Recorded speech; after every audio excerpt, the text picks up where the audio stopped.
Hey woodlanders, so you're interested in charcoal? Good. This one I thought I'd just chat about my experiences with charcoal making systems. I started off making what I call open barrel burns. I didn't want one of those big ring kilns that you might have seen with a big conical lid on. I didn't want one of those. I couldn't really afford it because they're usually about £800 to £1,000. And I thought I'm going to do it on a small scale to see, just sort of test the water really, to see whether I can make charcoal from the offcuts and waste that I used to get from the hazel panels. So I used to do them in an open barrel burns. What I did, I got some oil drums. You put them on their side, so then rather than sticking upright like that, they sit on their side long ways on, and you cut like a big letterbox lid out of it. And I modified it slightly because a lady called Rebecca Oakes, and she's got a cracking book, and I'll put a link in the description. It's all about charcoal making, and she's got loads of different designs in there. But anyway, one of the basic designs, a barrel you can get for like £5 or free sometimes. It's got to be a sealed end one. You've got to have the plugs in it, and all you do is you get a jigsaw and you jigsaw out a big letterbox in the top. And I kept those pieces of steel, and I actually used them as a hinge lid. And all you do is you start your burn off in the bottom, and gradually just keep adding more fuel to it. And it's great. They're so simple, so cost effective to make. However, an open barrel burn, a bit like a ring kiln, is very wasteful because you waste the very product that you're trying to produce because it's in direct contact with fire. It makes incredibly brilliant charcoal. However, it's very, very wasteful. So that led me on to making with charcoal retorts. Now, a retort method is an indirect method where it uses the gas produced out of the wood to eventually self-sustain itself, self-perpetuating, and then until the gas runs out. And at the point where the gas runs out, the wood is then pretty much fully charcoal at that point. And that made me to investigate retorts. I was at a show at the Smallwood Centre in Telford, and there was a chap called James Hookway, and he got this great big shiny box thing that looked a bit like that, only a lot better. And he got it on display, and he was making charcoal with them. Like, that's absolutely fantastic. Now, they were several £1,000s to buy, and that was way out of my budget. But James said, well, I sell plans, so I bought the plans off his website for £10, and then I bought the plans off his website for £100 because that is the stainless steel version, and that gives you all the cutting lists. In fact, it's got all the fabrication parts and everything, so you could make your own stainless steel retort from the £100 plans, which were brilliant. And in the meantime, Hartwood Woodfuel Community went and bought one. They got a grant from the National Forest to buy one of James's retorts, so they bought one, and it really is a fantastic bit of kit. I still couldn't afford one, so I made my own. And my first one I made was just a single barrel height, and it worked brilliantly. I'll tell you some of the shortcomings, but often most of the shortcomings is because I cannot fabricate properly. In fact, I'm not a welder at all. I'm a woodsman. So a lot of the idiosyncrasies I've found with it are down to the fact that of the design that I try to incorporate myself. Some just kind of thinking of ways to do it. So I built one, and then I built this one. This is an extended version, so this is a barrel and a third. So I actually cut another barrel up, cut the top off one, welded two barrels together, and then put the outer skin on. So they're like a fully insulated double skin barrel. That's how it works, with a rocket stove style inside. Now you might have seen it on my other videos, but by all means check out James Hookway design. I'm not going to go into the design parameters. I'm just going to kind of give you my opinion on it and where I think they're good and where I think they struggle. Where I think they're good is for Hartwood love theirs. In fact, they've got two now. They love it because as volunteers they can go up in the morning, they can empty both retorts, get them both going, and within 3 hours it's gassing, and it's possible to just leave it. You can and it'll go out, and the barrel, I've only had one failure. The barrel very rarely catches fire and loses it at all. And once the gas is gone, as long as you know it's safe in the woodland or wherever you're doing it, as long as it's not going to ignite anything, you can pretty much walk away from it after 3 hours, which is brilliant. So to make any money from charcoal making, I feel you've got to have at least 4 of those Hookway retorts side by side, going at the same time.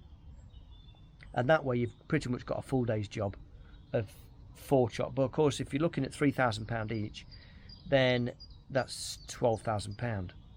That's a lot of money.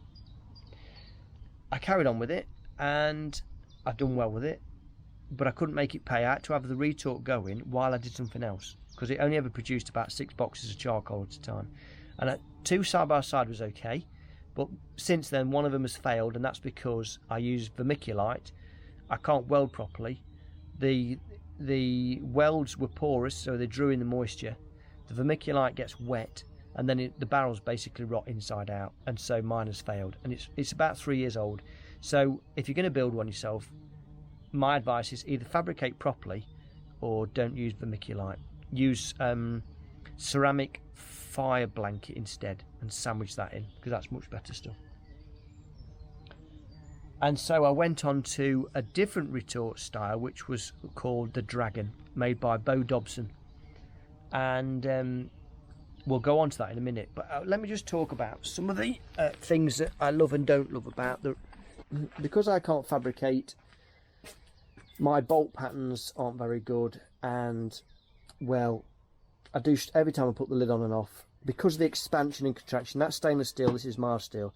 This expands and moves, and it also shifts about. So even though I've got it bolted up inside this, it still moves, which I find it a right pig to get the lid to fit.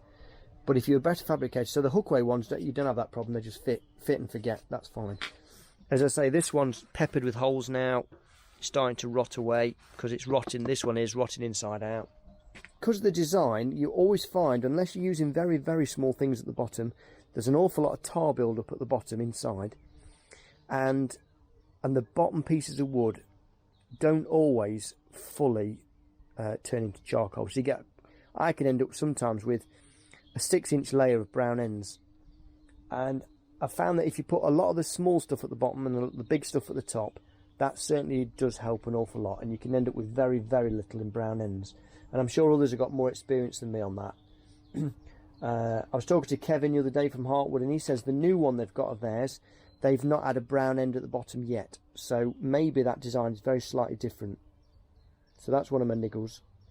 And then the other one really is just the fundamental design, in that once it's cooked, that's it. You've got to let it then wait, or at least 12 hours, if not more. You really want to leave it overnight before you can open the lid up, because if you open charcoal lid while it's still hot, chances are you'll end up in a ball of flames, because it will just ignite. And it does do that, trust me. So that means then that this is redundant then until the next day, which means then you've got to unbolt it all, tip it on its side and extract it. Of course, you're grubbing around on your hands and knees and on the floor, and it's a bit of a devil to get out. So that's the bit I don't really like about it. And then of course you've got to reload it before you can even get going again. But on a whole, if you're the kind of person that just wants to have a go at doing charcoal while something else is going, I wholeheartedly recommend the Hookway Retort. Whether you self-build or whether you buy one new, contact James for either the plans or a brand shiny new one, and they really are a good retort, a good charcoal retort. But I think unless you're going to buy multiples of them, you will struggle to make a living from just charcoal. And so we come to the Dartmoor Dragon, Bo Dobson's design.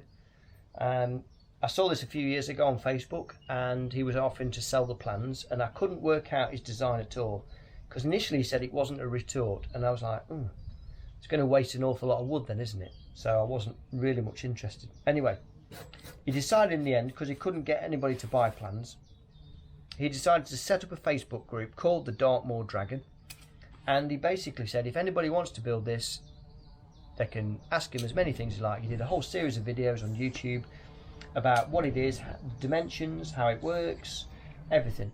And it's like, that's absolutely brilliant, that.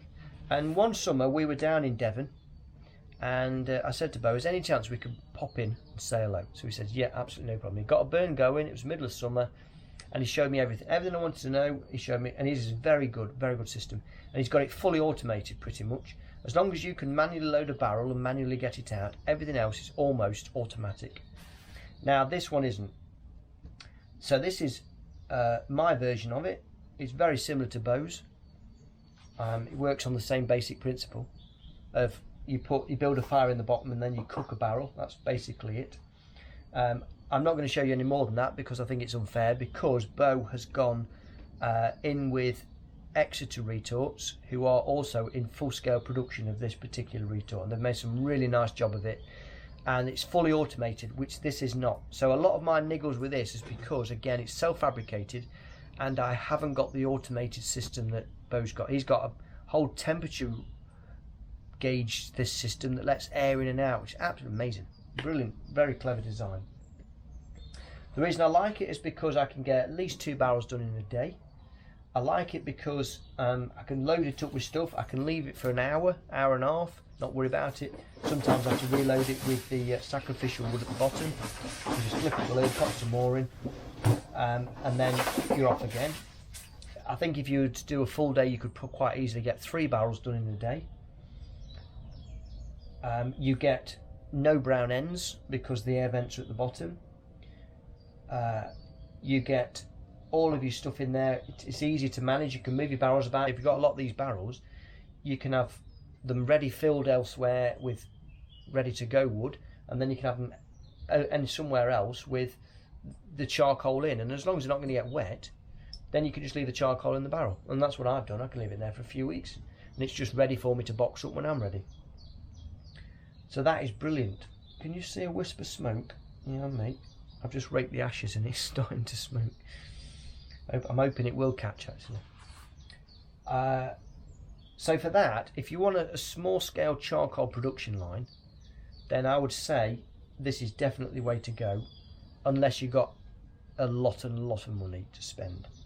There are some other good ones about. I've had no experience with those at all, but this one is particularly good. My niggles are because of self-fabrication, so I have not got an automated air vent control, so sometimes it will get carried away and the temperature will rise when you're not looking, and so you have to quickly shut things down or open things up. A lot of the time I have to prop the door open to get air in, which isn't great, but Bo's is much better than that. You can shut the lid down, open the air vent, and off it goes. It really is very clever.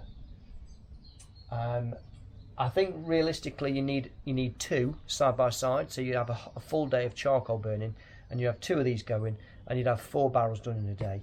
And for me and my very small needs, I think 4 barrels in a day makes it economically viable to do it, whereas at the moment charcoal becomes more of a hobby with benefits rather than actual income, really. There isn't much money in charcoal, and so that's unless you're going to spend £26,000 on some really fancy shiny thing that doesn't produce it any better, it just produces a whole lot more in volume. That is the Dragon retort, and I do like it, and if I got a preference I would probably prefer this, but that's not saying that the Hookway is anyway an inferior machine. It really is. They're both very good designs, but just very different, and would appeal to different sorts of people.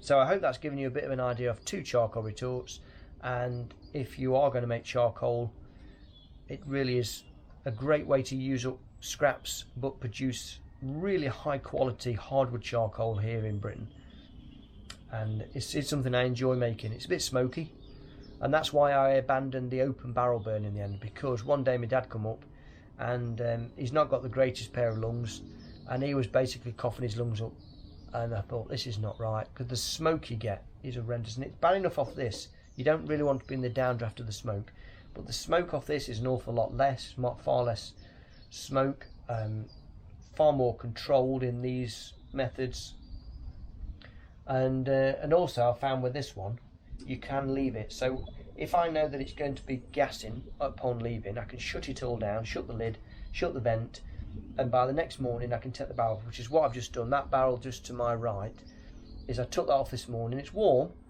but it's fully charred, it's not ignited inside, it's not a bucket full of ash, and then this is a new one. I'm hoping if this catches in the bottom, then this one can simmer away all day while I'm doing other things. So yeah, happy charcoaling.